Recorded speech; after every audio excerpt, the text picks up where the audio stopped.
simply means that, that thing can be felt. The presence, it has an overwhelming presence.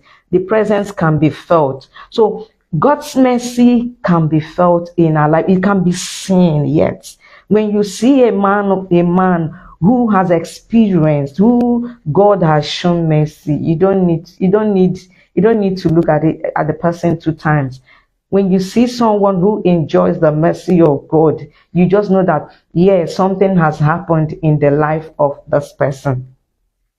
For instance, Apostle Paul. Yes, Paul was, before he became Paul, when he was Saul, this guy was all over, killing the Jews, killing the Christians.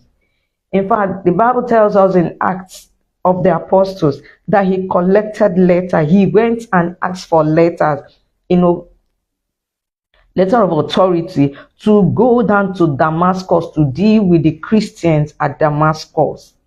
He was just busy. Don't forget that it was this same guy that he was present when Stephen, the first Christian martyr in the Bible, was stoned. He was present. In fact, the people that stoned him, he was the one that, that was taking care, looked after their belongings, their personal effects, while they were busy stoning Stephen. He was there. As if that wasn't enough, he went down to deal with the Christians. And then on the way, he met with the Lord. And that was how his life turned around.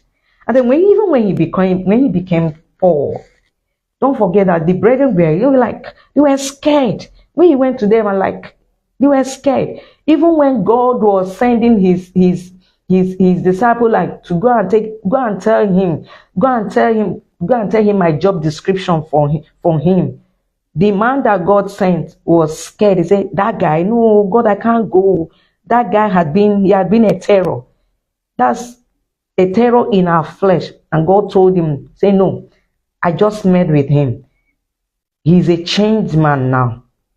And when Paul changed, it was obvious that this guy, something has happened in the life of this guy. It was so obvious that this guy had experienced a head-on collision with the mercy of God. Yes. And that was why when he now became Paul, he worked tirelessly. He labored for the gospel. He labored for God. So that's how it is. When a man experiences the mercy of God, you don't need to look at it two times. Yes, it's known. Everything about the person changes for good. When a family